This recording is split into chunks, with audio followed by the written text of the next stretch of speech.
Добро пожаловать в Fallout 4 с глобальным хардкор-модом Horizon на максимальной сложности и, конечно же, с одной жизнью.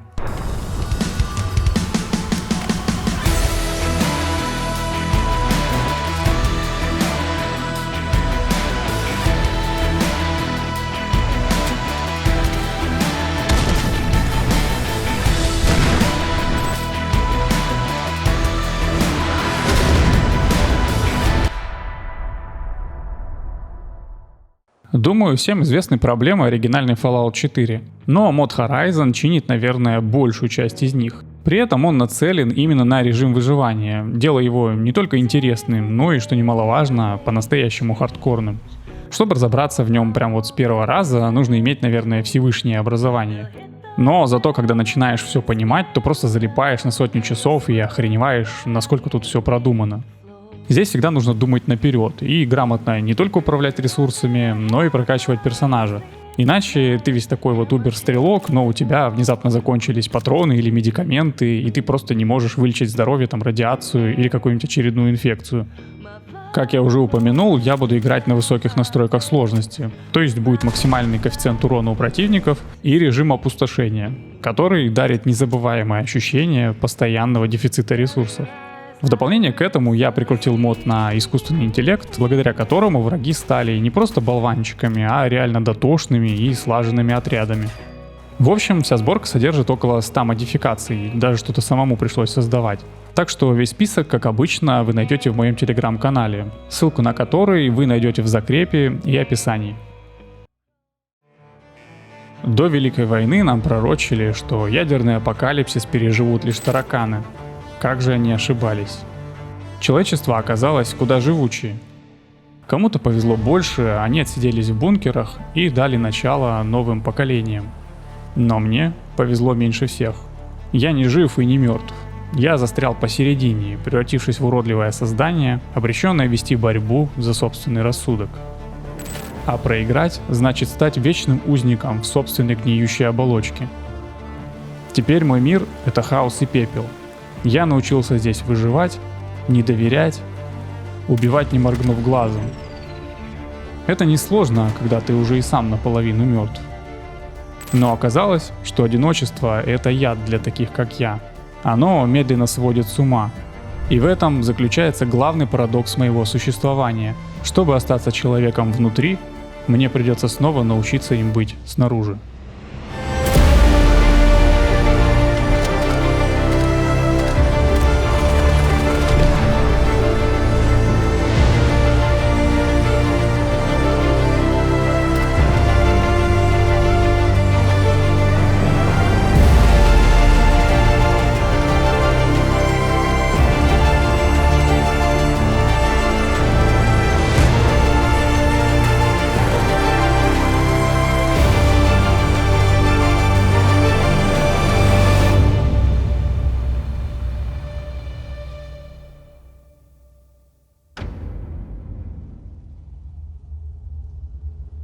Моя история началась здесь, в сыром подвале.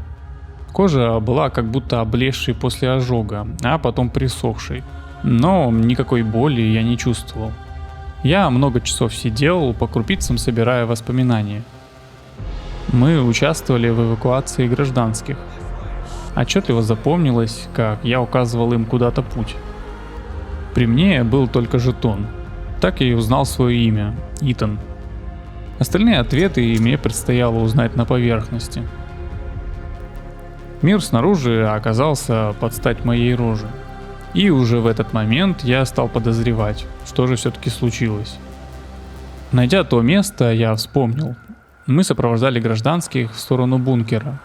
И в последний момент прогремел ядерный взрыв. Значит, так я и оказался в том подвале неподалеку. В надежде найти выживших, я решил спуститься в бункер. Через яркий свет лифта были едва заметны человеческие силуэты, но как только лифт остановился, они на меня набросились.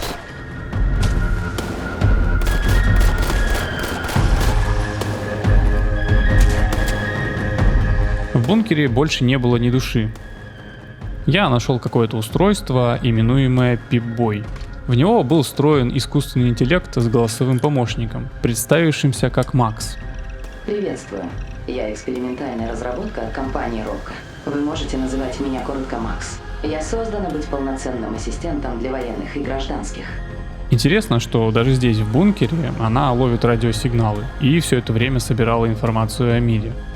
Она рассказала, что тогда двери бункера закрыться не успели. Большинство людей умерло, но некоторые, как и я, отключились, а проснулись уже не совсем людьми. Таких в новом мире называют гурями. Длительное воздействие радиации сделало нас маловосприимчивыми к ней. Но не стоит обольщаться, я в любой момент могу навсегда потерять рассудок, как те, что напали на меня. А еще оказалось, что с тех событий прошло больше 200 лет. Так что мне теперь предстоит тяжелый путь изучения и адаптации к этому новому дивному миру.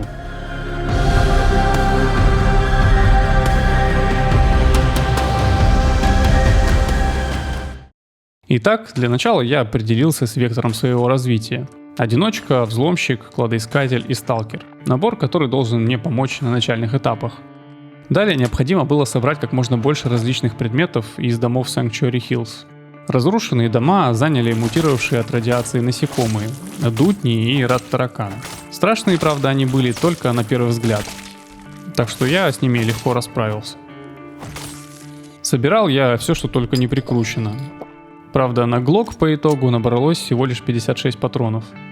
В стороне города Конкорд была еще заправка «Красная ракета». Рядом с ней меня встретила овчарка. Она была явно напугана и все время что-то вынюхивала. Я сам прислушался и тоже заметил какие-то странные звуки под землей. Внезапно на нас выпрыгнули гигантские кроты.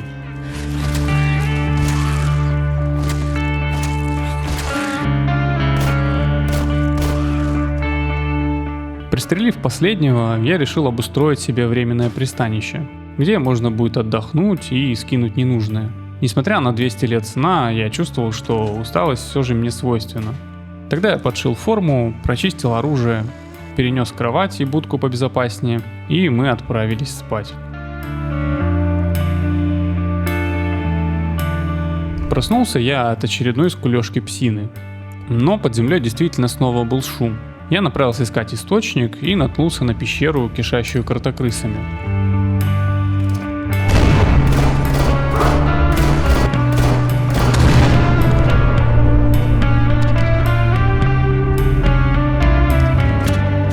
Оказалось, что здесь когда-то хранили отходы заправки. Ну, раз уж я проснулся, то решил отправиться в путь сейчас. Необходимо набрать продовольствие, найти еще оружие и броню, при этом желательно экономить немногочисленные патроны и медикаменты. В центре города оказалась какая-то крупная перестрелка. По одной из сторон кучка рейдеров, а по другой неизвестно. Вмешиваться в такой конфликт могло стать фатальной ошибкой, так что я старался дистанцироваться. Было принято решение обойти Конкорд стороной. В лесу я наткнулся на спящих рейдеров.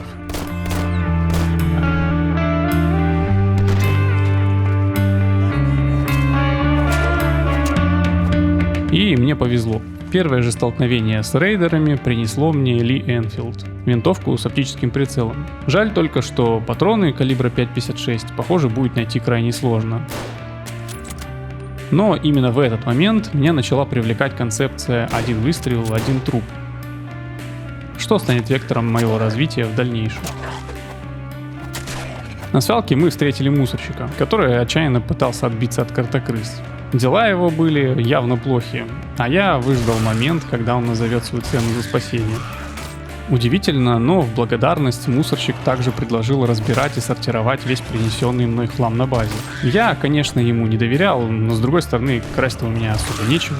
Дело явно не стоило дырки в его лбу. К этому моменту я нашел минимальную броню, какие-то пушки и множество хлама, который, безусловно, мне пригодится в будущем, но сейчас у меня закончились еда, бинты и антибиотики. Поискать все это я решил в супермаркете Лексингтона, который оказался полностью захвачен дикими гулями.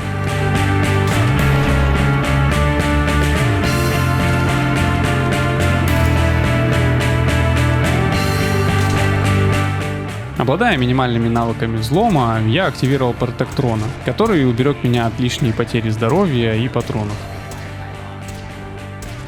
Возвращаясь на базу, я невольно стал участником перепалки близ закусочной Друмлин. Мне вообще было без разницы, кто здесь прав, а кто виноват, но предложение торговки закусочной мне показалось более выгодным.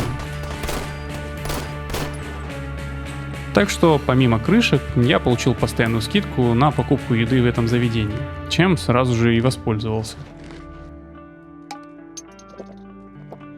Обратный путь лежал снова через Конкорд, и на мое удивление бой там все еще продолжался. Уж не знаю, настолько ли он затянулся или это уже новый. В любом случае, пока я раздумывал, развалить ли мне еще парочку мерзких рейдеров, они меня заметили и переключили свое внимание.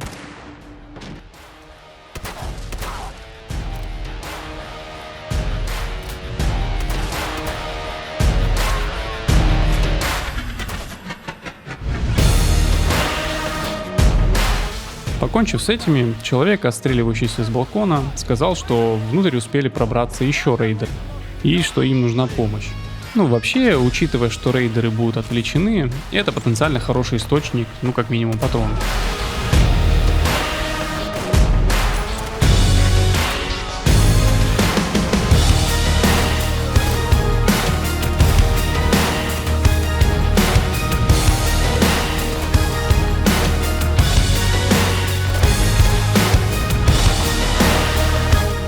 Данного человека с балкона звали Престон, и он не спешил делиться со мной крышками за их спасение.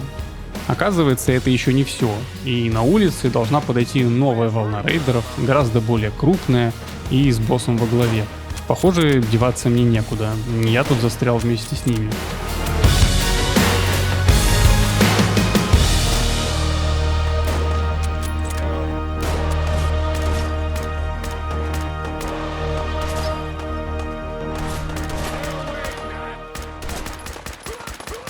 В какой-то момент патроны у меня полностью закончились, а противников было еще много. На винтокрыле, конечно, был пулемет с лентой патронов, но эту махину я никогда в жизни не подниму, если только не в силовой броне.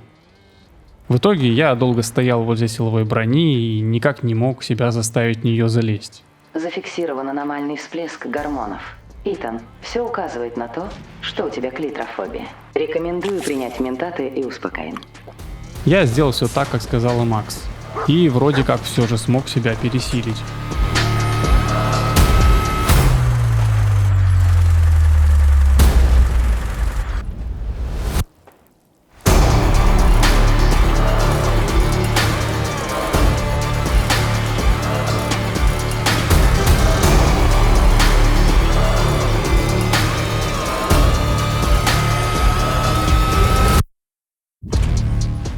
Ощущения были просто отвратные. Больше никогда и ни за что я не влезу в этот ядерный гроб. Вместо того, чтобы отдать крышки и просто отвалить, этот нудило почему-то решил, что мне интересно будет послушать о его великой миссии по возрождению Минитменов, что бы это ни значило. Видимо, он принял меня за идиота, но я-то вижу, с кем имею дело. Это же просто неудачники похлеще меня. Фанатик, трясущаяся бабка, судя по всему наркоманка, и слетающая с катушек парочка. Из всей этой шайки кажется нормальным только их механик. Подозрительно нормальным, я бы даже сказал. Силовую броню оставить вот так на улице я, естественно, не мог. Вот и пригодился тот мусорщик. Благо, до базы было тут рукой подать.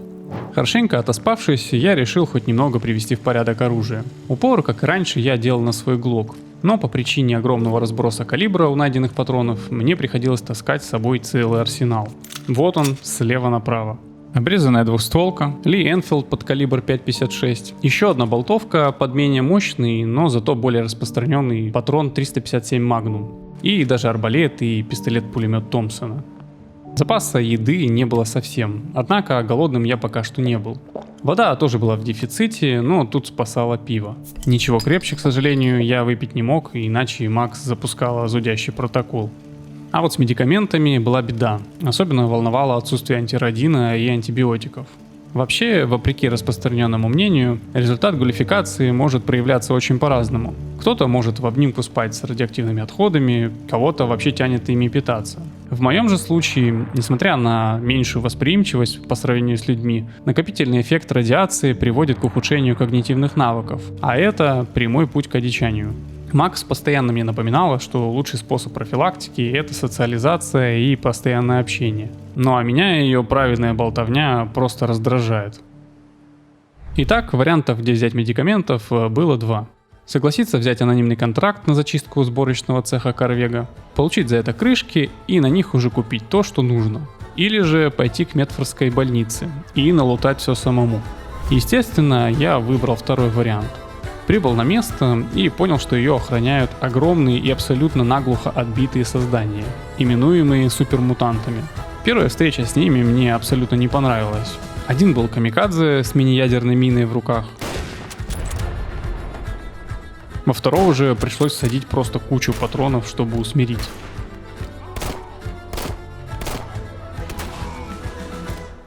Но Корвега так Корвега. Когда-то здесь производились машины, теперь же это просто база очередной рейдерской шайки. Что ж, занимаем позицию и начинаем работать.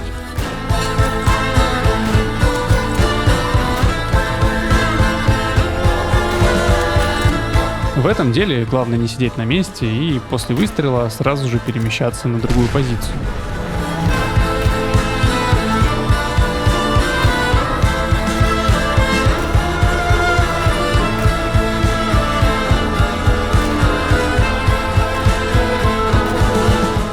В замкнутых же пространствах дело обстоит сложнее.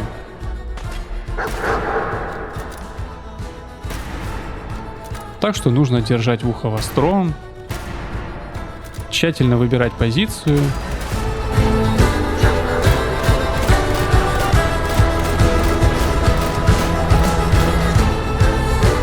не пренебрегать отступлением в случае чего.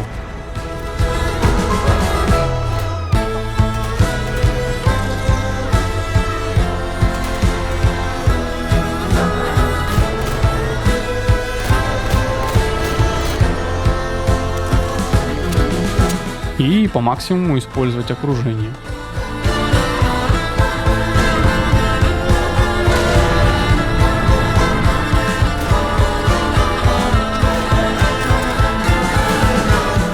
Босс рейдеров уничтожен, а значит 500 крышек у меня в кармане.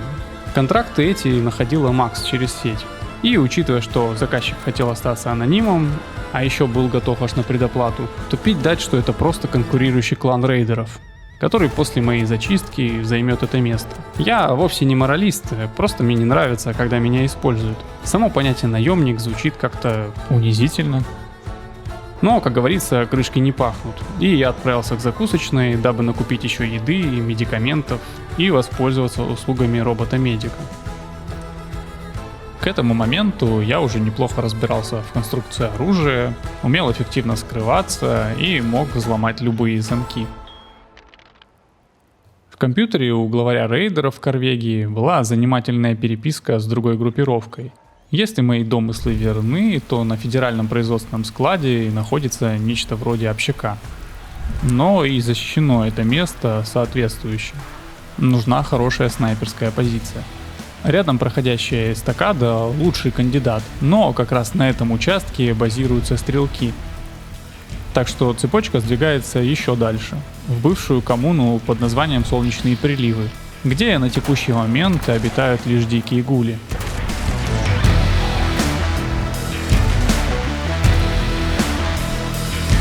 Со стрелками я имею дело впервые. Это по сути те же рейдеры, но с закосами под военщину. У них более развитая иерархия, строже дисциплина. Ну и экипированы они чаще всего гораздо лучше. Позиция действительно хороша. Повысить бы кратность прицела еще, но мне пока что это недоступно.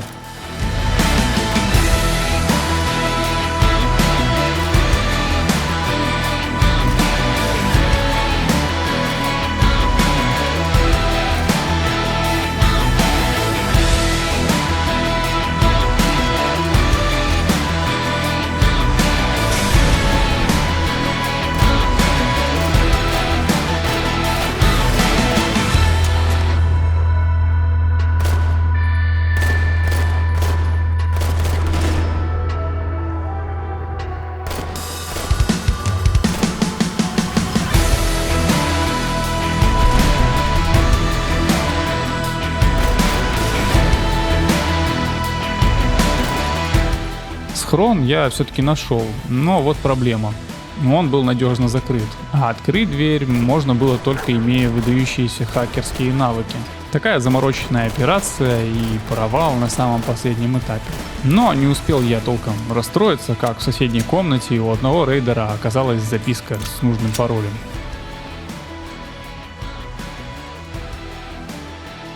Дела шли явно в гору. Я решил, что самое время серьезно заняться своей броней. Из всех комплектов я выбрал именно боевую, которая одинаково хорошо защищает как от физического, так и энергетического воздействия. Но на голову шлем из башки штурматрона. Проведя все подгонки и улучшения, мой общий уровень сопротивлений перевалил за 100 единиц. Макс в этот раз поймала не просто контракт.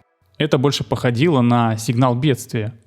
Псину я решил оставить на базе. В последнее время она стала обузой. Плохо умеет скрываться, кидается на врагов, когда это вообще не требуется. Думаю, мне будет лучше без нее. Хотя предложенная награда за спасение поражала воображение, чрезвычайная срочность задачи не оставляла мне времени на подготовку. Благо, рейдеров я уже с легкостью щелкаю. Итак, некий куратор Гивенс подвергается нападению вот в этом здании, Бостонской библиотеки. Больше никаких инструкций он не дал, значит, будем ориентироваться на месте. Тревожный сигнал я обнаружил уже у входа. Мне никто не говорил, что придется иметь дело с супермутантами. Внутри оказался какой-то ад. Свист лазерного оружия, лязгание протектронов и все это под вопли супермутантов, которые пытались прорваться через метро. В этой суматохе я все же смог понять, что протектроны ко мне вовсе не агрессивны, и помчал к ним на помощь.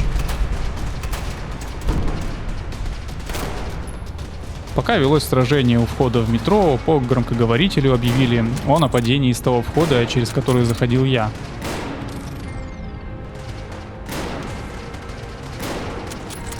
И, как оказалось, заказчик как раз находился в той стороне. Но я не успел. Мутанты прорвали оборону и всех убили.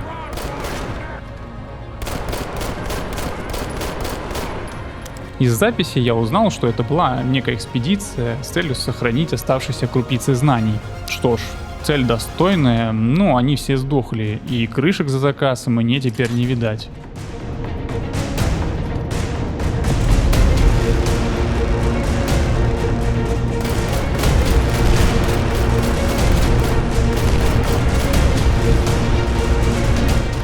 Я вообще не понял, какого хрена эти железяки стали ко мне враждебны, но ситуация резко стала просто ужасной. Мне пришлось забаррикадировать дверь, и я стал думать. Аптечек почти нет, взрывчатки тоже. Патроны есть, но какой в них смысл? Я никогда их не перестреляю.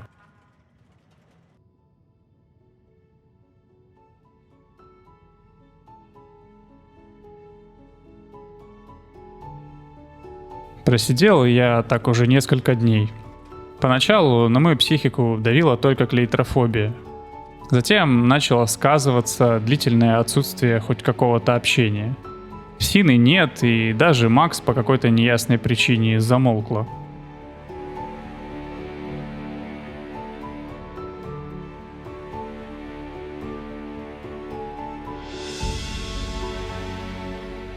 Последней каплей стал жуткий голод. Похоже, я одичаю.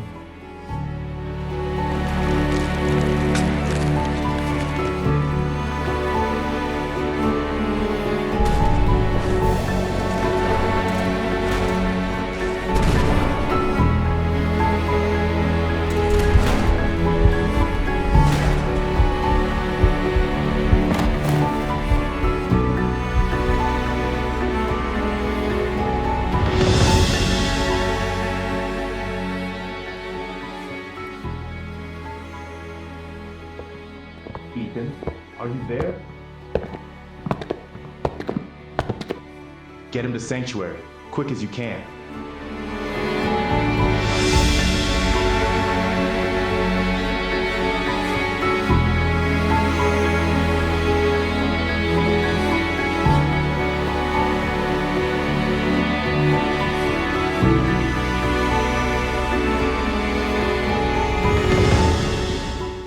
Нет ничего паршивее, чем выяснить, что ты был неправ вот таким образом. Целых 2 месяца я пролежал прикованным к кровати в пограничном состоянии.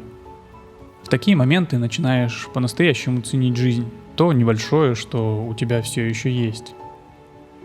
Я готов был стоять вот так часами, ощущая прохладные капли дождя и ласкающие лучи солнца на своей полуразложившейся коже. Все это время меня накачивали успокоином, дабы не дать превратиться в дикого. А также круглосуточно пришлось меня охранять, чтобы, если вдруг это все-таки случится, то я не выгрыз все поселение. Я в долгу у всех этих людей, и не только в моральном плане, но и вполне в материальном.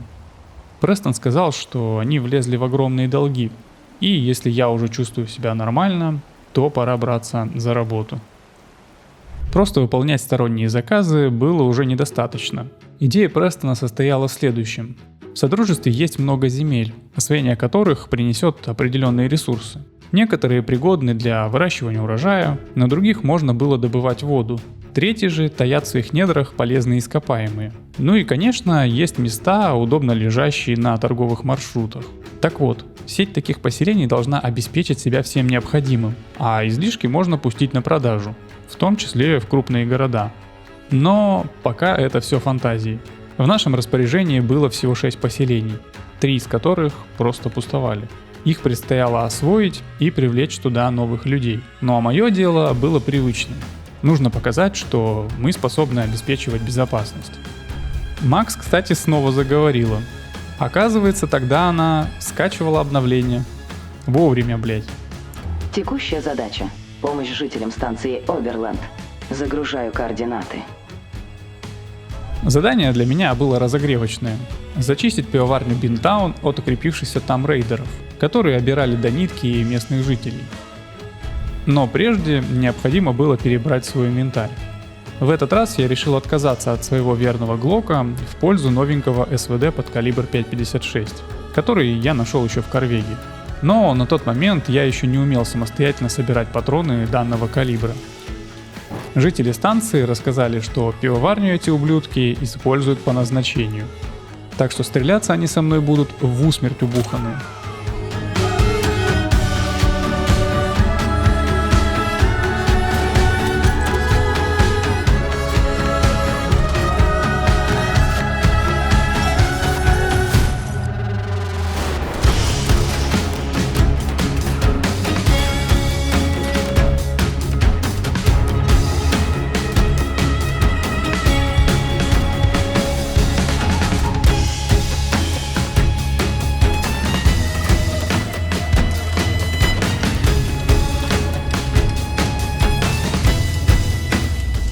Следом идет переулок Висельника. Это место необходимо зачистить от рейдеров, чтобы с нуля его обустроить.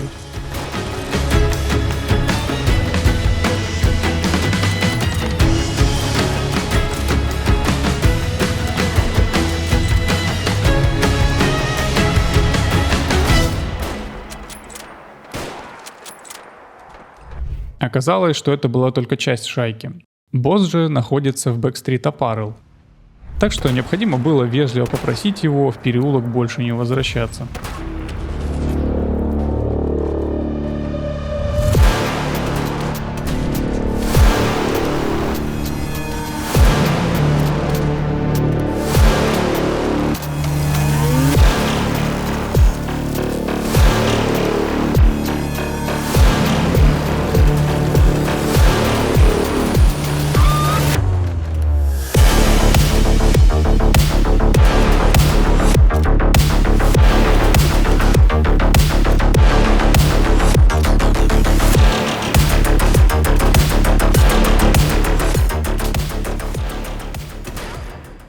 Вся вода в Содружестве заражена радиацией, ровно как и урожай, взращенный на этой воде.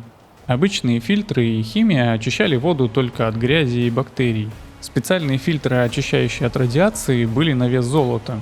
И именно такой фильтр нас попросили добыть роботы из Грейгардена. Итан, эти роботы запрограммированы на идеальный урожай, но сам урожай они никак не используют. Намек понятен. Я им фильтр, а они нам урожай. так еще и очищенный от радиации.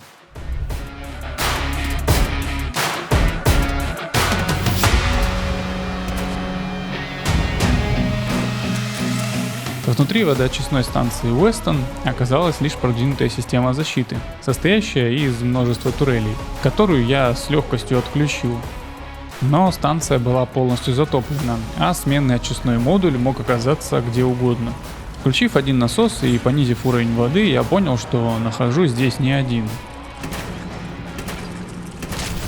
Это место облюбовала целая колония болотников.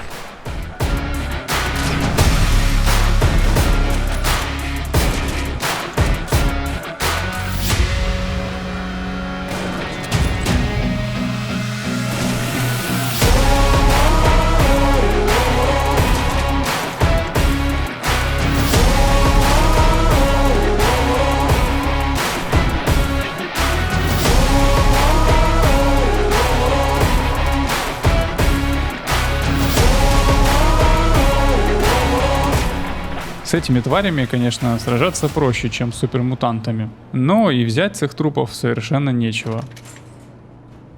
Но так или иначе дело сделано. Теперь у нас будет немного очищенной еды и воды. К этому моменту я уже многое узнал о строении и принципах работы различного огнестрельного оружия, поэтому мог с легкостью создавать пусть и не все, но большинство обвесов. Так что с этого момента я буду частенько экспериментировать с различным оружием. Единственное, чего я всегда избегал, так это автоматического оружия, потому что патроны в дефиците будут всегда. Самое же важное из обвесов был супрессор, или в простонародье глушитель. Благодаря этому и моему уже развитому умению скрываться, большинству противников стало крайне сложно меня увидеть в тени, что всегда дает преимущество первого выстрела. Ethan, it's Preston. Ten Pines Bluff Farm's having some trouble. Some fellow went missing while picking brain fungus in the Malden area. Что ж, городок Мальден небольшой, будем надеяться, я найду его быстро. Ближайшая к месту пропажи — Медфордская больница. Ранее я уже был здесь, тогда меня испугали обитавшие здесь супермутанты. Теперь же ситуация совсем другая, я уже намного сильнее. На самом деле, лучше бы, чтобы этот парень оказался не здесь, иначе он, скорее всего, уже съеден.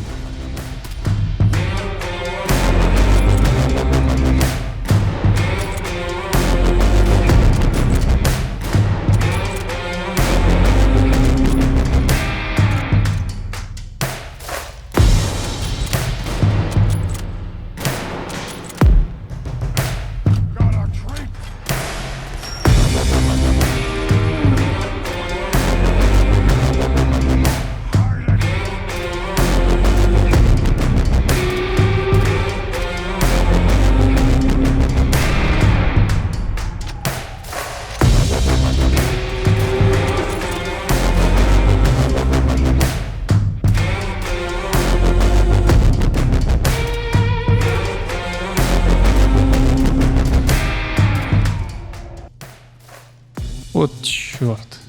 Неужели это он? По результату осмотра выявлено несовпадение с антропометрическими показателями цели. Итан, возможно, стоит подключить к поискам собаку. А, точно. А чё ж ты раньше-то молчала? Итак, псина привела меня к подвалу школы. Оказалось, что здесь строили убежище, в котором теперь засели стрелки.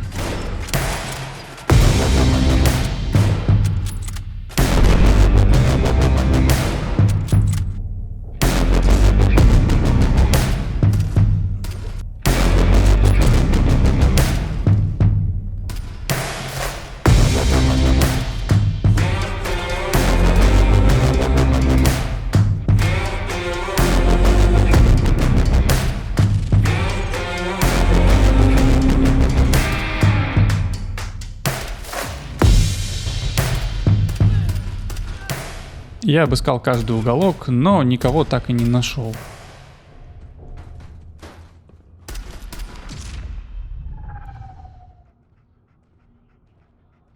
Итан, это тело соответствует описанию. В кармане у парня оказалась листовка стрелков с приглашением о вступлении в фракцию, где обещался кров, еда и работа. Эх, парень, не дождался ты нашего прихода. Пока я занимался своим делом, Престон и его минитмены тоже не сидели без дела. Многие поселения стали такими оживленными. Слабо верилось, но план действительно работал. Они даже умудрились нефтяные скважины вон построить. Мне было немного не по себе, и я решил не светить свою рожу перед всеми. Заодно лишний раз никого не пугать. Благо, в том убежище у одного стрелка я стянул крутой шлем, спроектированный по подобию силового шлема Т-60. В нем есть трубки дыхания с возможностью установки воздушных фильтров радиации, а также он поддерживает любые визуальные моды. В этот раз заказчиком оказался Док Уэзерс, бродячий торговец медикаментами. Именно он тогда дал самую большую партию успокоина, и именно перед ним у нас самый большой долг. Просьба его была проста. Его торговому маршруту мешают рейдеры, которые недавно поселились в больнице Кендалл и около моста на корабле Клокот. Они постоянно трясут с него так называемую таможенную пошлину. Операцию я, как обычно, начал с разведки. Босс рейдеров здесь использует какую-то кустарную силовую броню, что, конечно, превращает его в медлительный и неповоротливый кусок говна, но вместе с тем делает невозможным его быструю ликвидацию. Так что начнем, пожалуй, с его шайки.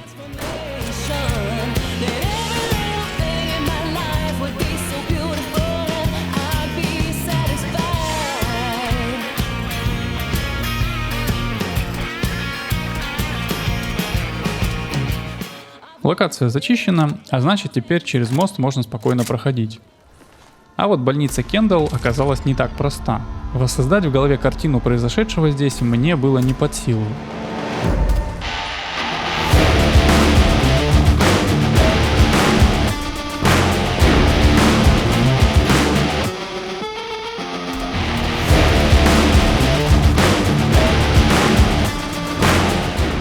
Здесь была большая гора горящих трупов, среди которых были люди с неизвестной мне символикой и так называемые синты. Синты — это такие гуманоидные роботы. Кто их создал и зачем, никто не знает, но абсолютно точно можно сказать, что все Содружество сильно взволновано их появлением.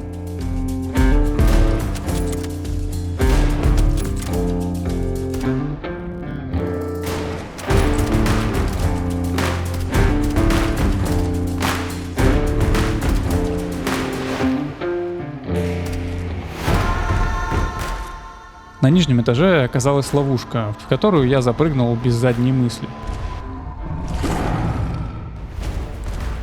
У этого динозавра так много здоровья, что по моей прикидке придется вмазать в него целую обойму из СВД.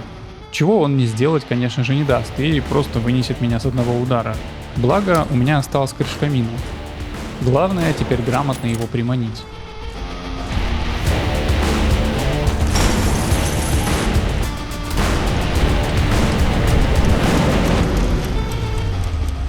Очередной жизненный урок. Нужно всегда быть начеку. Мой долг наконец был выплачен, и я больше ничем Минитменам не обязан. У Престона же были новые грандиозные планы. Он мог часами пытаться меня убеждать в том, как это важно для Содружества. Но он все никак не мог понять, что чужие проблемы мне никогда не были особо интересны.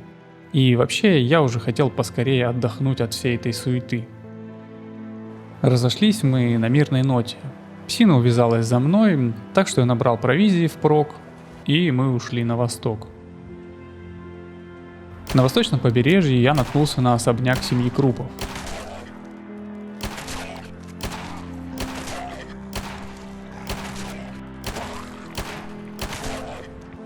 Кажется, вот он, мой уголок тишины и спокойствия.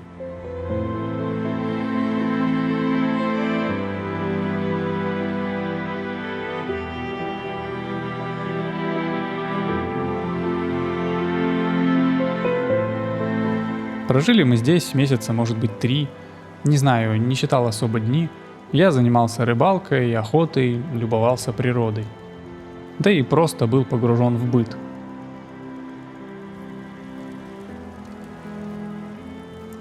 Итан, тут письмо, адресованное лично. Это просьба о помощи с рейдерами в галерее Пикмана. Заказы я, естественно, на тот момент не брал, но этот хитрец направил письмо на личный канал связи. Название галереи мне было знакомым. Пару недель назад на охоте я наткнулся на труп рейдера. В нем лежала записка, написанная кровью самой жертвы, с приглашением как раз в эту галерею. Меня это вообще никак не касалось. Ну, убил какой-то псих другого психа и его кровью извозюкал бумагу. Что дальше-то? Но в какой-то момент я осознал, что просто обманываю себя. Мне ведь хочется туда пойти и узнать, что происходит. Мне хочется движения, какой-то борьбы. Хочется чувствовать себя чем-то значимым. И вот я снова надеваю свою броню и выдвигаюсь в путь.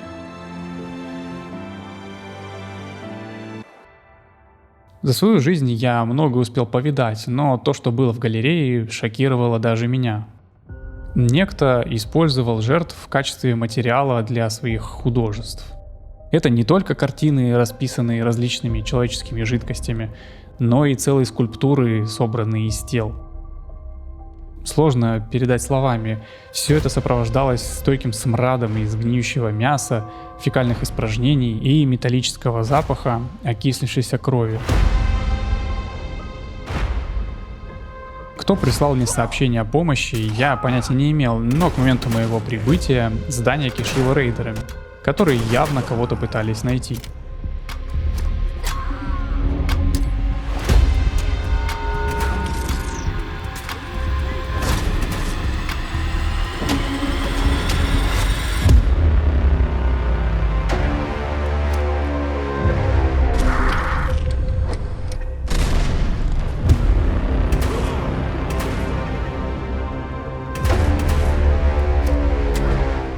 Пройдя через какие-то туннели, я таки нашел того, кто меня вызвал. Рейдеры уже прижали его к стенке. Этого человека звали Пикман, и все это творчество было его рук делом. Понятно, почему рейдеры обозлились на него. Непонятно только, почему он вызвал именно меня. Когда все закончилось, он просто рассказал все как есть, а затем без каких-либо сомнений вручил мне награду и просто стал заниматься своими делами. So saith one born killer to another. Regardless, I pay my debts. Это могло значить только одно. Он принял меня за своего. Но так ли он не прав на самом деле? Ведь на моих руках в десятки раз больше жертв.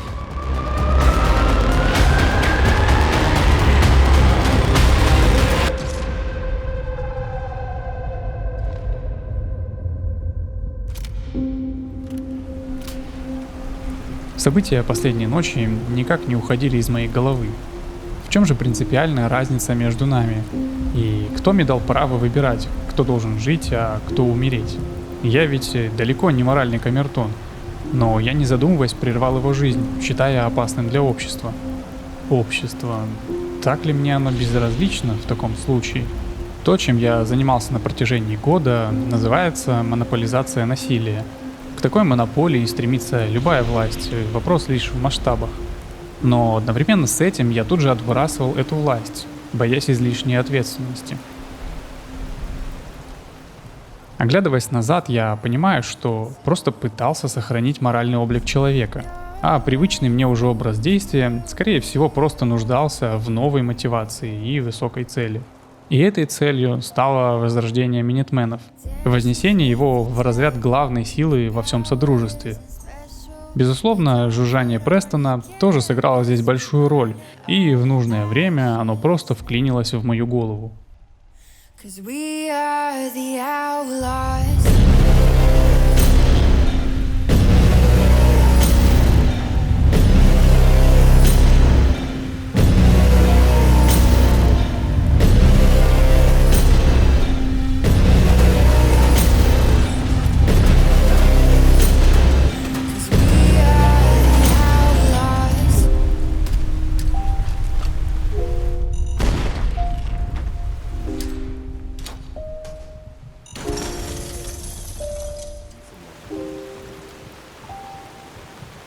Этот, безусловно, значимый для меня день был омрачен засадой, устроенной синтами.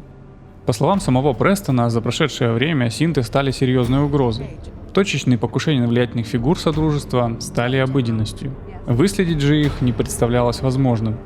Они как будто появлялись из-под земли и также резко пропадали. Но и это еще не все. В различные общества стали внедряться агенты.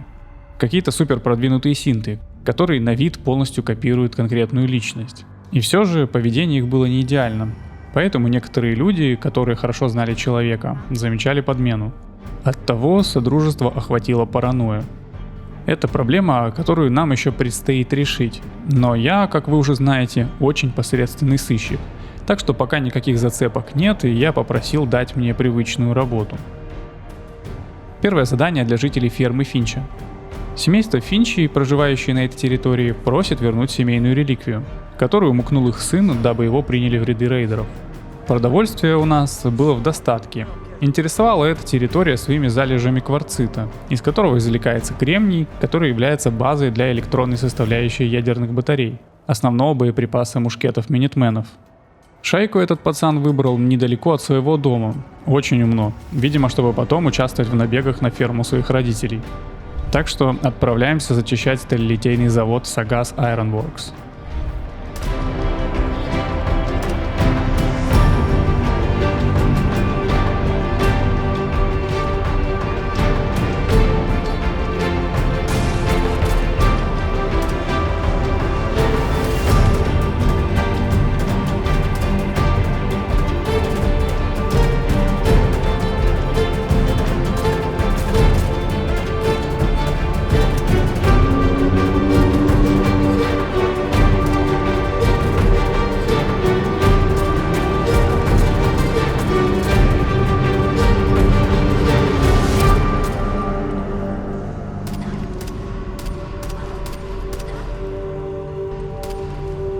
В самом заводе была найдена кустарная силовая броня.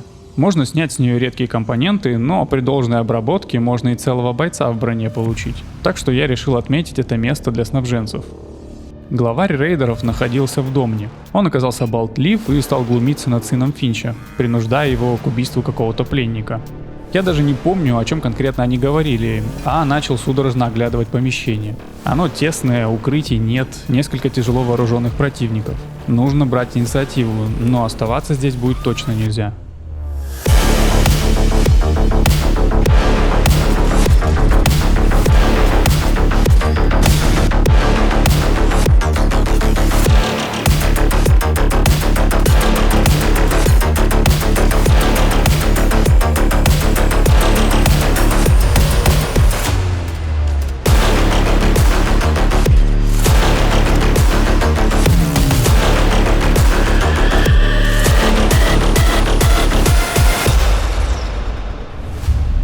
Шайка была полностью ликвидирована.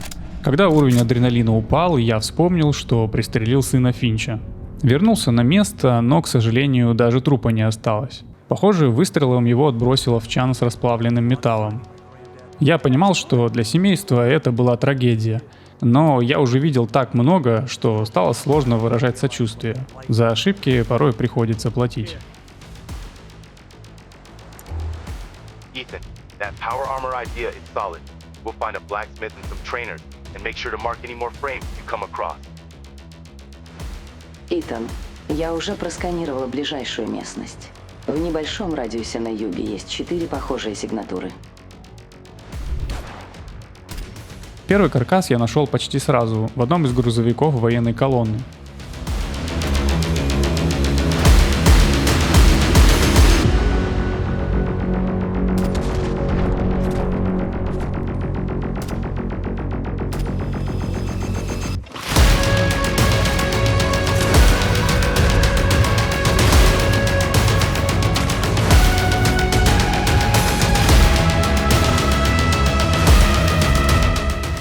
Второй же нашелся при зачистке спутниковой антенны Ревер Бич.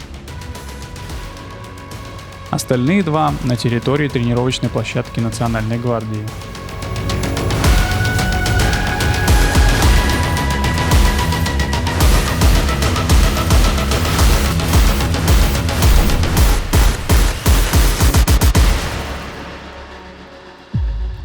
Молва о наших делах облетела все Содружество, и запросов стало так много, что я не успевал передохнуть. Неподалеку находилось поселение Нортхаген-Бич. Их жители просят разобраться с рейдерами из Скайф-Сити. Такое я, конечно, видел впервые. Они устроили гонки из специально запрограммированных роботов, делали ставки, пили и веселились. Ни о какой бдительности, конечно, речи не было, но нападать в лоб я все же не мог, ведь роботы, которых было аж 6 штук, могли начать их защищать. Я незаметно пробрался в сарай. где находилось еще 3 робота и терминал управления. После успешного взлома мне открылись несколько различных опций. Вот теперь-то будет настоящее веселье.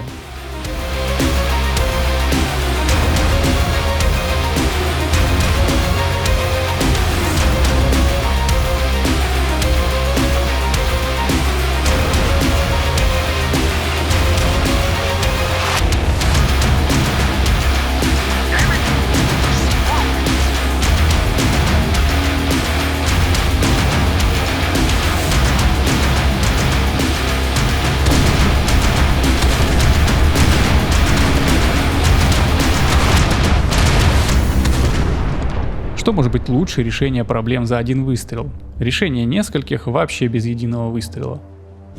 Как только я прибыл на базу, мне сообщили, что стала доступна лаборатория экспериментального вооружения. В ней можно воспроизвести любое известное нам оружие. Но главный плюс – каждое изделие будет собрано с ювелирной точностью и подогнано под конкретного стрелка.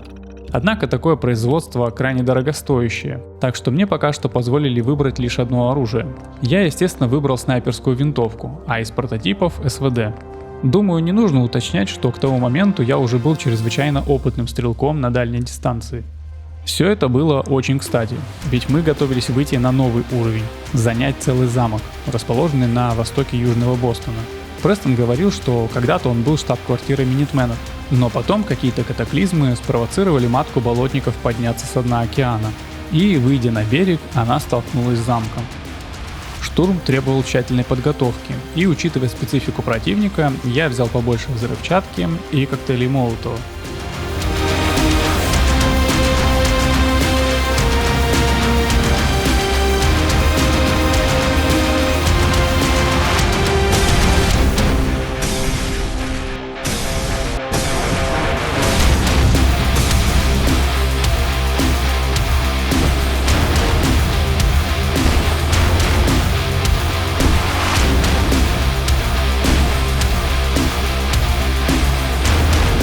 Возможно, кому-то покажется, что старый замок точно того не стоил, но это вообще не так. Во-первых, символизм. Имидж фракции и боевой дух солдат крайне важен. А во-вторых, здесь расположен мощнейший радиопередатчик. Из каждого утюга теперь будут доноситься призывы вступить к Минитменам. Благодаря продвинутым технологиям, техникам удалось встроить миниатюрный генератор стелс-поля прямо в мою броню. В отличие от стелс-боя, он работает на низких частотах и не может быстро подстраиваться под изменяющееся положение носителя. Но зато он крайне энергоэффективен, и заряда должно хватать на самые длительные миссии. А еще, по всей видимости, я так часто лазил в темноте, что глаза адаптировались и постепенно научились ловить любой слабый свет. Людям на подобные процессы нужны поколения, а мой организм перестраивается на ходу. Хоть какой-то плюс в этом уродстве. Весть о нашем захвате замка дошла до Ронни Шоу, крепкая, закаленная боями бабка, которая служила здесь еще до нападения болотников. Она рассказала нам, как пройти в оружейную замка. Новые боеприпасы нам были очень кстати, но что самое главное, там были чертежи артиллерийских орудий. И вместо долгих объяснений об их эффективности, она решила нам с Престоном просто продемонстрировать.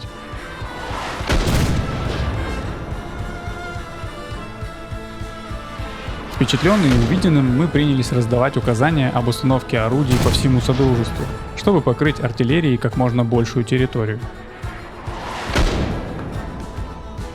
Мне не терпелось испытать их мощь на настоящем враге. Как раз был достроен мост к острову Спектакл. Этот остров обладал стратегическим значением. Помимо огромных запасов нефти, остров хорошо подходил в качестве альтернативного, более безопасного маршрута для поставок продовольствия в замок.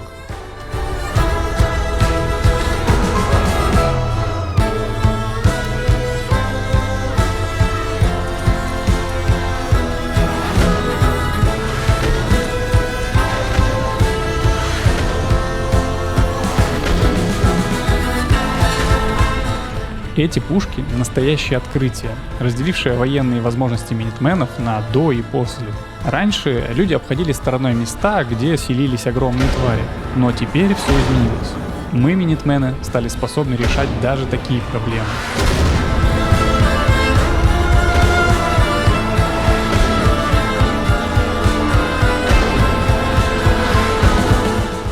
Но область применения орудий, конечно, не ограничивалась только огромными неповоротливыми чудовищами. Они вполне эффективно работали и по нашим старым врагам, если тем не посчастливилось поселиться на открытой местности.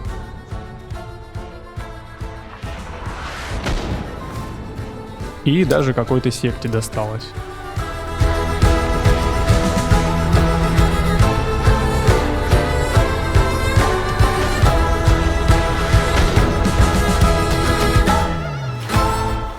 Рост промышленности и военной мощи требовал пропорционального роста выработки энергии. Мы старались расширять освоение нефтяных месторождений, но этого было явно недостаточно. Да и нефтепродукты использовались не только для этих целей. Нужно было переходить на новую ступень, использовать термоядерный синтез. Строительство таких генераторов требовало колоссального количества ядерного материала. Для этого мы захватили склад Mass Fusion и цех Корвега, который, как я и предполагал, уже захватила другая шайка рейдеров.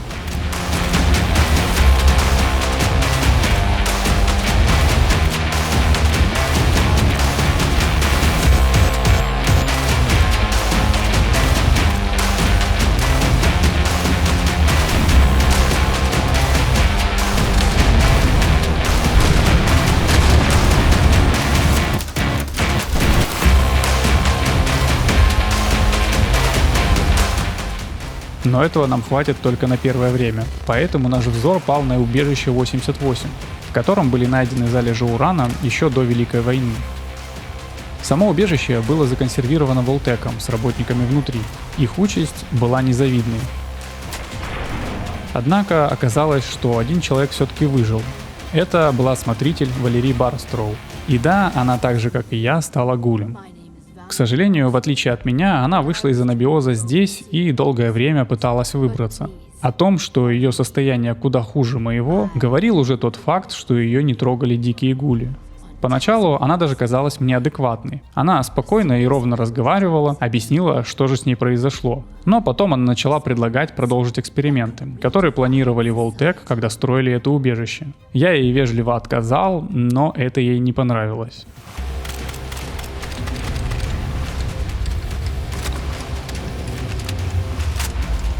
Если когда-нибудь меня так начнет клинить, надеюсь, кто-то и мне окажет подобную честь. Рабочие разобрали завалы, ну а мне предстояло обезопасить территорию для будущих рудников.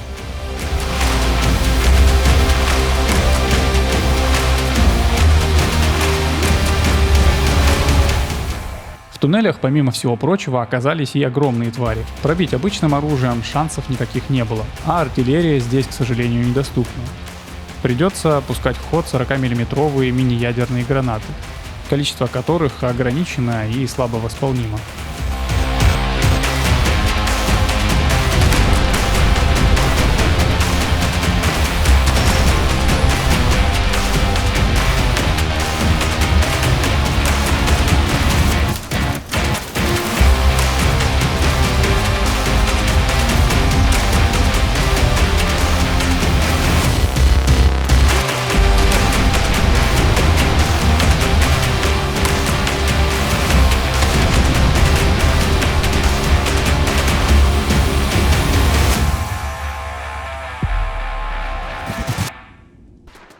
Ситуация с синтами накалялась пропорционально росту нашего влияния. Если раньше целями покушений или похищений для подмены становились влиятельные минитмены, то теперь для сбора разведданных подменить могли любого поселенца.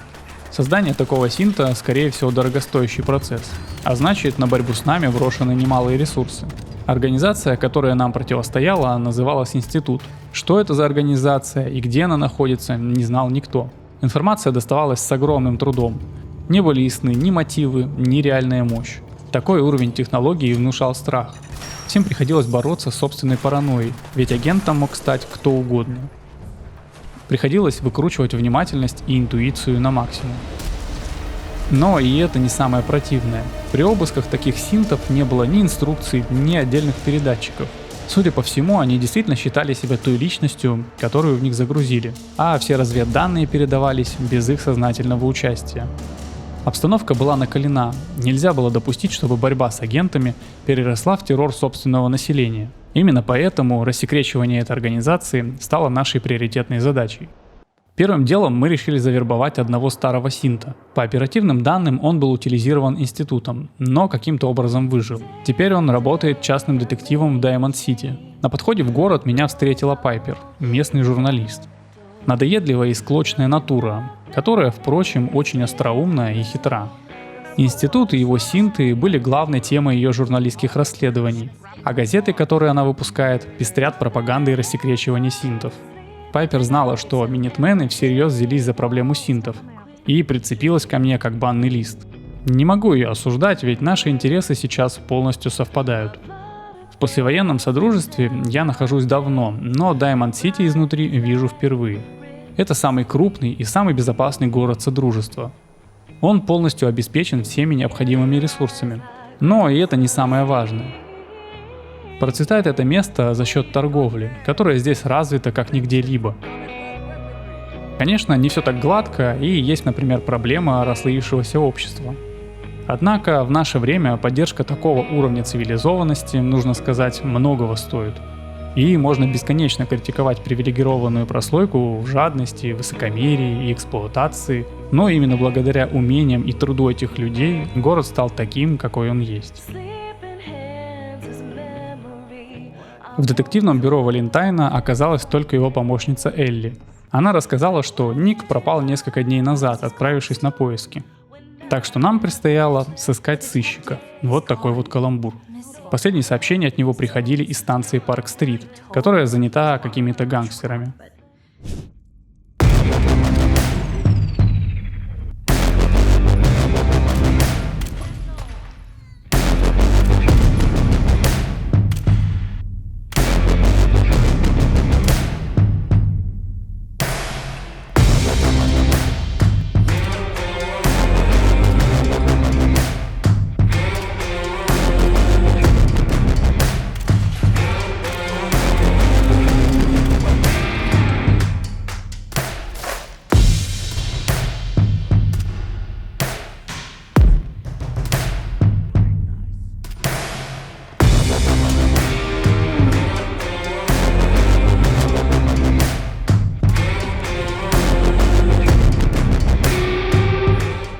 Выглядел этот синт, как будто вот-вот развалится.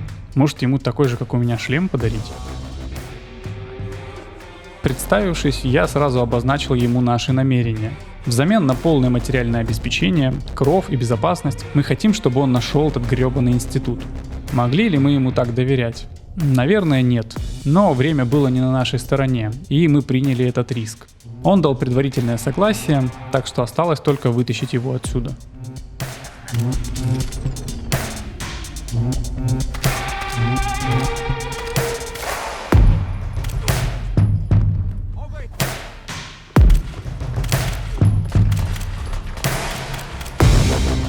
На выходе из убежища нас настиг главарь банды с девушкой, которую как раз и разыскивал Валентайн. Мне не хотелось портить заказ Валентайна, но когда напряжение в ходе диалога выросло до критической отметки, я первый достал оружие.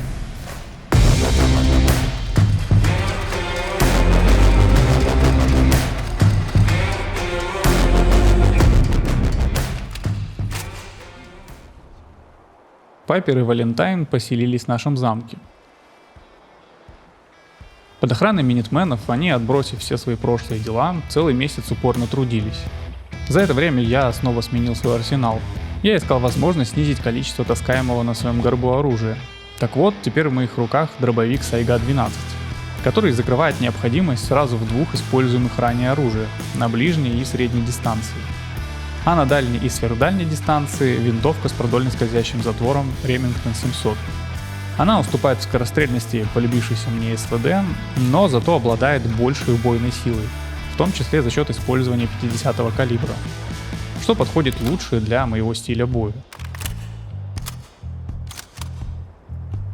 Труд городской журналистки и частного детектива принес свои плоды.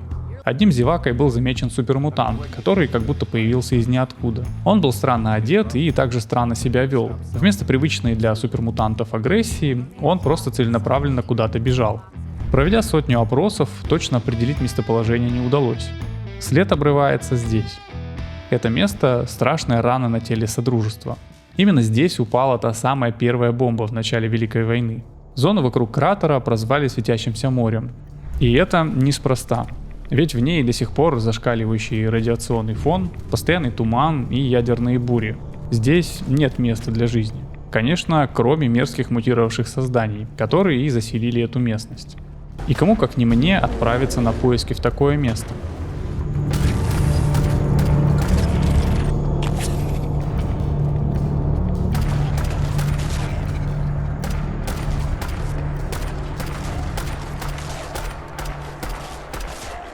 Пройдя на запад, мы подошли к кратеру и увидели здесь послевоенные постройки.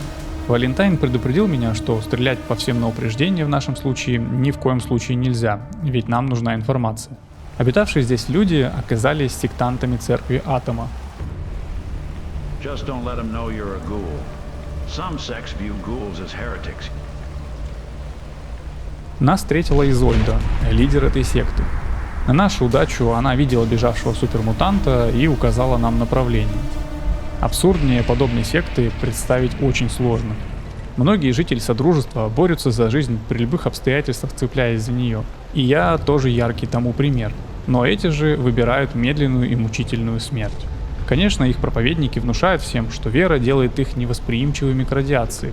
Но по факту клевещут, ибо в их избах валяются шприцы с антирадином и пустые банки из-под Радикса. Да и любому адекватному человеку видно, что все они заживо разлагаются. И через какое-то время в лучшем случае станут похожими на меня.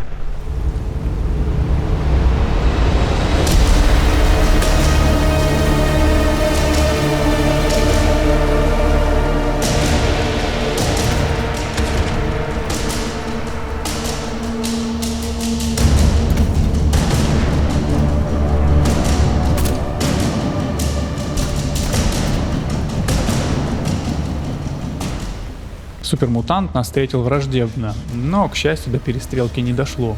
Оказалось, что он ученый, сбежавший из института, и зовут его Вёрджил. Он знал, что радиационный фон в Светящемся море искажает большинство сигналов, а значит найти его будет проблематично. Поэтому намеренно вколол экспериментальный ВРЭ, или вирус рукотворной эволюции, чтобы стать супермутантом и получить невосприимчивость к радиации. Обычный ВРЭ стирает личность, но институт, ставя опыты на людях, создал и такой образец. Над ним как раз работал Вёрджил.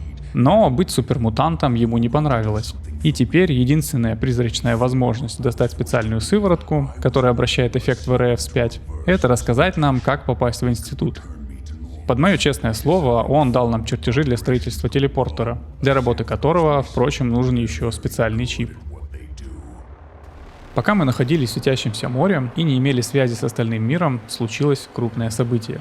В Содружество прибыл дирижабль Придвен, передвижная база Братства Стали. В отличие от института, о Братстве Стали было известно многое. Это военизированная ксенофобская организация, главная идеология которой построена на наращивании мощи за счет поиска и присваивания технологий. И все же цели прибытия Придвена в Содружество были не до конца ясны. Для наших же поселений это событие не прошло незамеченным. Братство Стали стало активно действовать, кошмарило население в поисках артефактов и технологий, а также раскулачивало фермеров, чтобы прокормить свои многочисленные ряды.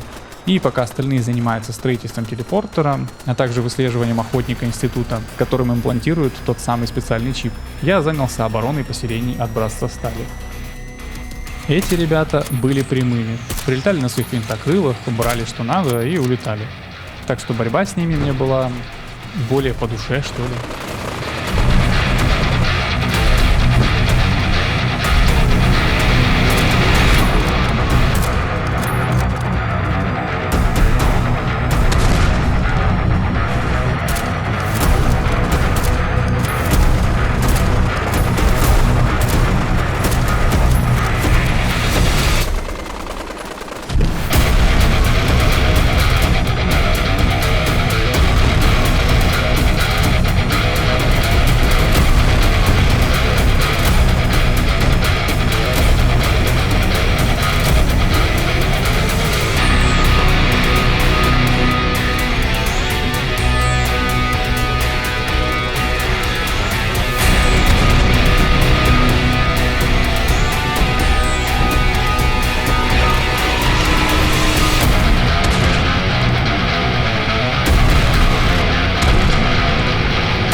Правда, это, естественно, истощало наши ресурсы. Пришлось потратить последние мини-ядерные гранаты.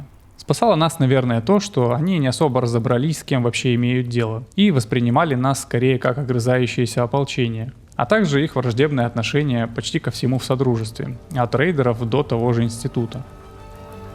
Наконец, охотник был обнаружен, а точнее сбежавший из института Синт, за которым рано или поздно должен прийти охотник. Так что я поспешил в Greentech Genetics, где сейчас ее держат в заложниках стрелки. Прибыв на место, я сразу осознал, охотник уже здесь. Необходимо поспешить.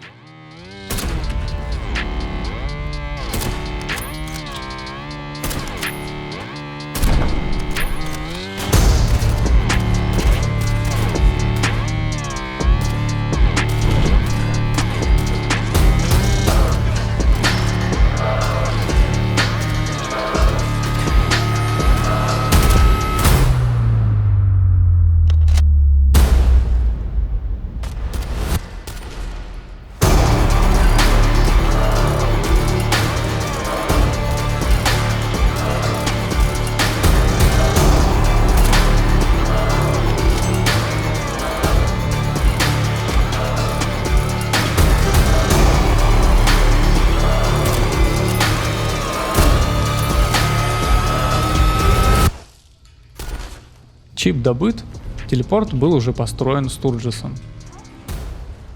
Это могла быть дорога в один конец. Но это была единственная возможность попасть на базу к врагу и достать все необходимые нам данные.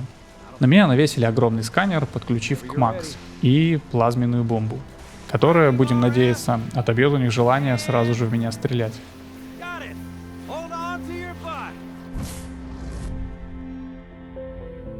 После телепортации я попал в какое-то помещение, в конце которого находится лифт.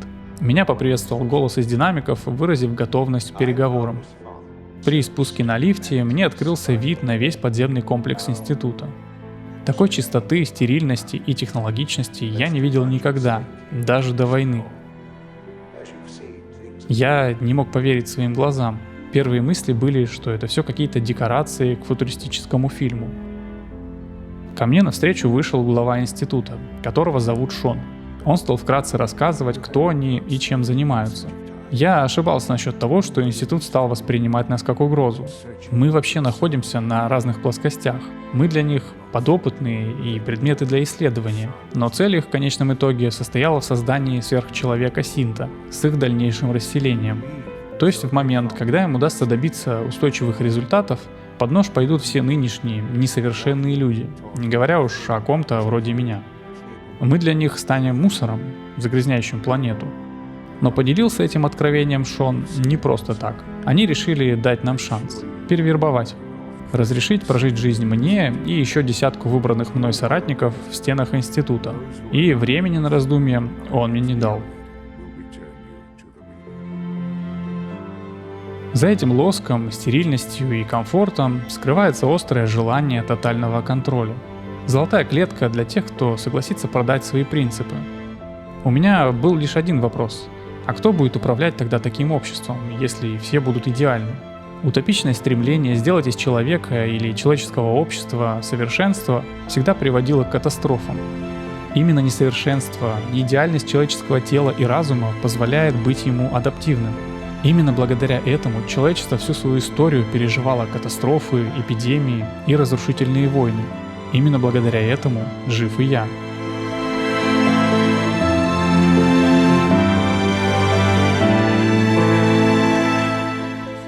Получив отказ, Шон дал понять, что минитмены уже очень скоро будут уничтожены.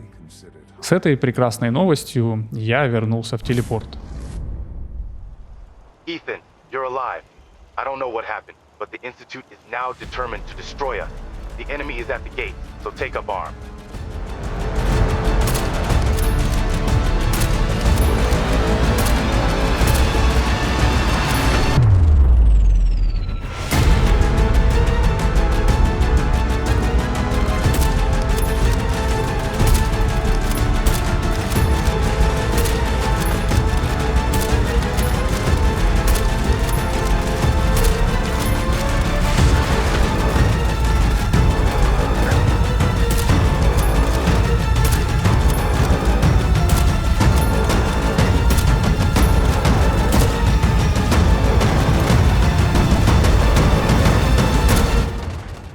Долгожданное затишье. Мы устояли перед натиском института. Прокручивая в голове события последнего дня, я осознал, что, безусловно, институт нас недооценивал. Но главная причина того, что мы еще дышим, они просто не готовы были вести подобную войну. Лобовые атаки просто не их формат. Думаю, этот пробел они восполнят очень быстро. Нам просто необходимо сейчас перехватить инициативу, если мы хотим иметь хотя бы минимальный шанс на победу. Был собран экстренный совет минитменов. Вопросов на повестке было два. Как уничтожить институт и как вообще в него снова пробраться. Благо, здесь вмешалась Макс. Я просканировала подземную часть института и обнаружила источник энергии. Мощи этого реактора хватает, чтобы запитывать весь институт. Вырабатывать всю энергию только лишь одним реактором очень опрометчиво и недальновидно. Получается, если мы уничтожим этот реактор, то буквально обезоружим институт. Они больше не смогут производить новых синтов, не смогут проводить своих исследований. Да даже телепортеры перестанут работать. Без этих преимуществ институт станет не большей проблемой, чем рейдеры. Охлаждение реактора требует большого количества теплоносителя. Фактически доступ имеется через трубу для сброса воды. Мы перепроверили все по нескольку раз. Из Бостонской библиотеки принесли довоенную карту строительства наземной части института. Так подтвердилось и наличие этой трубы, и, собственно, ее местоположение. План был очень плох, но другого у нас не было. Моя задача была проникнуть в эту трубу и через технические помещения попасть к институтскому телепортеру.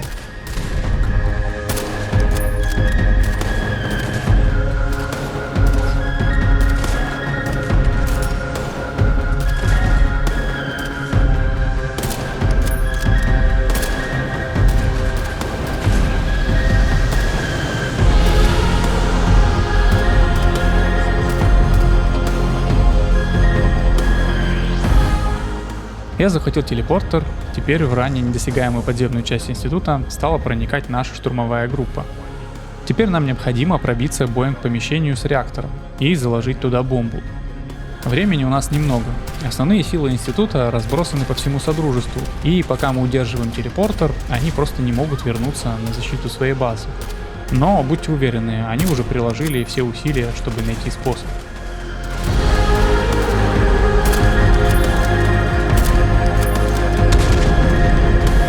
Мы зачистили отдел биотехнологий и перед штурмом следующего помещения, атриума института, решили перегруппироваться и дождаться подкрепления из телепорта.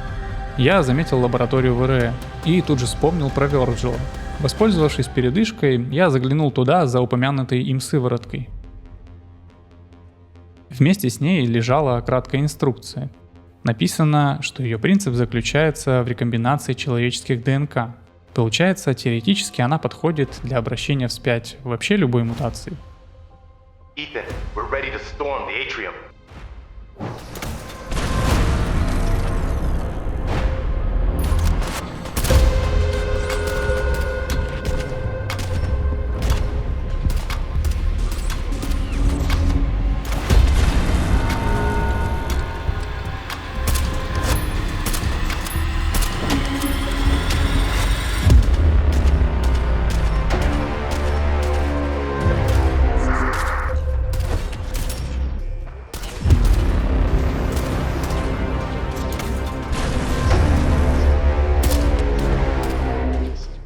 Атриум был отбит, основные силы врага повержены. Путь к реактору лежал через отдел высших систем. Со мной отправился Престон и еще пара минитменов. Остальным был отдан приказ удерживать позиции.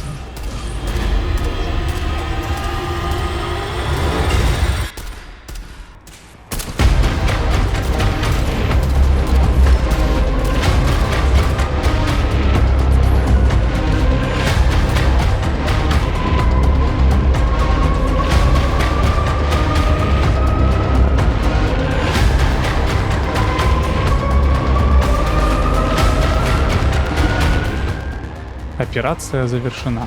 Настало время спустить институт в каменный век.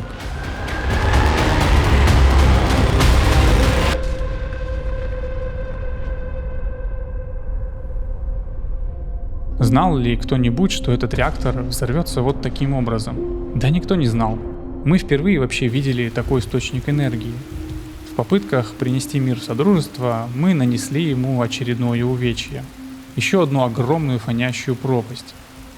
В этот день все праздновали победу, но в сердцах каждого участвующего в штурме института висел тяжкий груз ответственности за произошедшее. Как бы не было грустно, назад дороги нет. Нужно закончить начатое, иначе все это было напрасно. Весть о поражении института пролетела по всему Содружеству. Благодаря обнародованным нами спискам, последние агенты института бежали, если, конечно, успевали. Так, например, оказалось, что сам мэр Даймонд-Сити был подменен Синтом, в чем его постоянно подозревала Пайпер.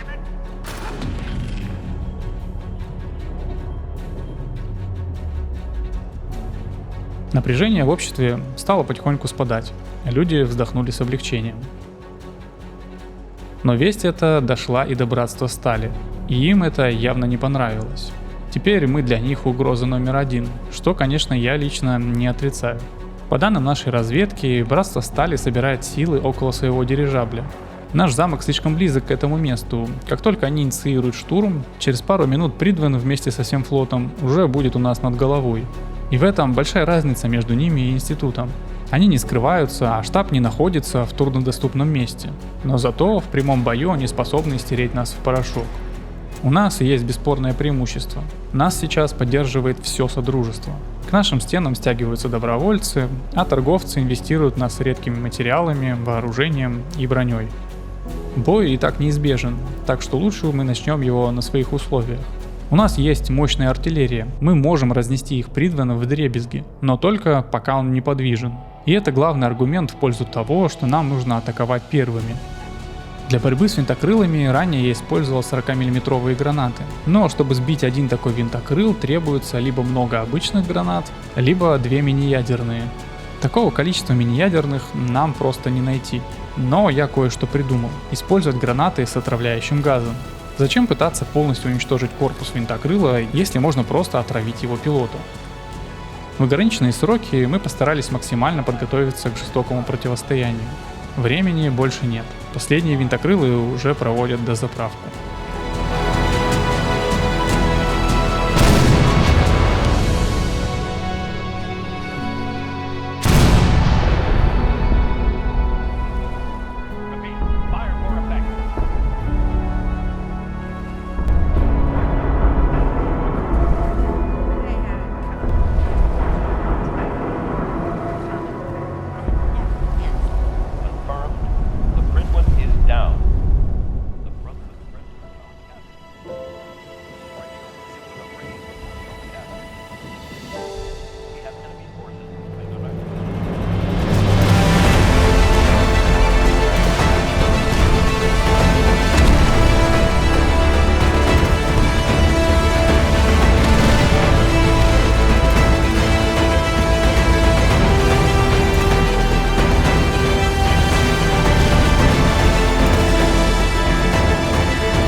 Последний крупный соперник был повержен, и минитмены заняли господствующее положение в Содружестве.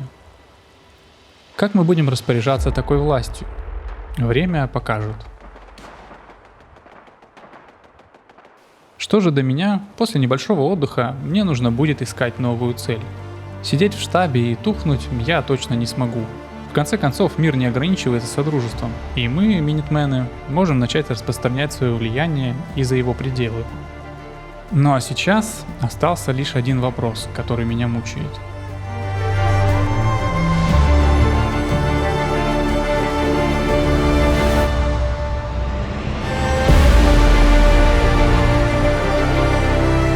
Я не сдержал обещания и сам принял сыворотку, которую пообещал Вёрджилу. Жизнь неоднократно преподавала мне урок, что человека делает человеком его поступки, а не внешний вид. Да, я не усвоил все эти уроки. Я поступил как настоящий человек.